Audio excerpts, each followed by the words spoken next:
about some life advice from one of North Carolina's former senators? Lauch Faircloth was one of our North Carolina senators from 1993 to 1999, and he was, of course, from Clinton, North Carolina, which is in the eastern part of the state. He was known as a cotton farmer and a hog farmer, something about which he was made fun of in the Senate, but frankly, that's probably from people who don't recognize that the best barbecue does come from North Carolina, especially Eastern style with that vinegar base.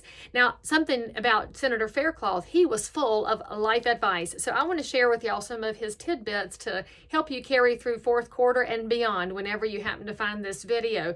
The first thing that he believed was that you should read a book a week and never stop learning something new. That is absolutely a big truth in life. And in fact, if you're the person who reads things on devices, you may have already discovered that your retention has really gone down because it's hard to focus on a screen.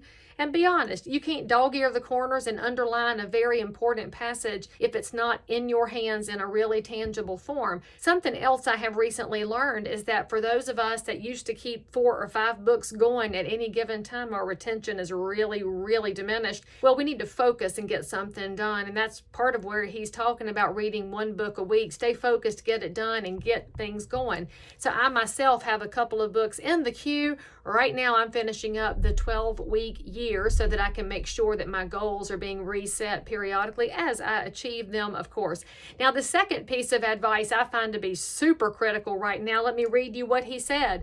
He said, work smart and work fast. Patience is a virtue, but often in short supply. And I can attest to that in real estate. Working fast means sit down and get your work started. Don't procrastinate. And work smart. Have that list ready to go. Why is that important in fourth quarter? Frankly, friends, a lot of people say there's nothing going on at the end of the year. Well, that's because they're not doing anything. You will find that you will have the best year ever if you start working now and frankly never take your foot off the gas. Now, what he says about patience being a great virtue in short supply, we know that's true at this time of year in specific because frankly the public is just low patience anymore. We are so focused on immediate gratification. We're focused on a text being responded to immediately that we just don't give enough grace. So why don't you put a little more patience out there into the world so that it might come back to you? But also if you're understanding of the fact that today's consumer has very little patience, and in fact looking at electoral politics, voters have very little patience anymore either.